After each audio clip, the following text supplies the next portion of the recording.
मुख्यमंत्र्यांनी आता वरळी अपघातात मृत्युमुखी पडलेल्या कावेरी नाखवांच्या कुटुंबियांना 10 लाखांची मदत जाहीर केली आणि याच्यावरून राऊतांनी मुख्यमंत्र्यांवर ताशेरे ओढलेत। मुख्यमंत्री पैसे वाटत फिरतायत, ती महिला काय खोकेवाल्या आमदाराची बायको आहे का? 10 लाख देऊन कावेरी नाखवांचा जीव परत येणार आहे का? आतापर्यंत एवढी भीषण दुर्घटना मुंबईच्या रस्त्यावर घडली, गृहमंत्र्यांकडून साधं निवेदन, साधी संवेदनाही नाही असा हल्लाबोल राऊतांनी केला।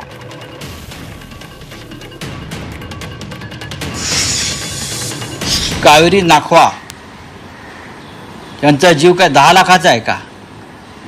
असं काय झालं की मुख्यमंत्री पैसे वाटत फिरतायत?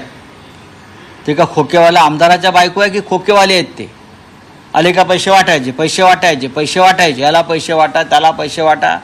कायदा सुव्यवस्था या राज्यामध्ये रस्त्यावर नग्न झालेली आहे, चिरडून मरते आहे। या राज्याचे गृहमंत्री, मी व्यक्तिगत म्हणत नाही, युजलेस गृहमंत्री आहे। आतापर्यंत इतकी मोठी दुर्घटना मुंबईच्या रस्त्यावर घडली, गृहमंत्र्याकडून साधं निवेदन आहे, साधी संवेदना नाही आहे। अशा प्रकारचा गृहमंत्री या राज्याला मिळाला आहे, दुर्दैव आहे। गृहमंत्री कोणत्या दबावाखाली आहेत? का गृहमंत्री म्हणून स्वतःची काय जबाबदारी आणि कर्तव्य ते पार पाडतात की नाहीत?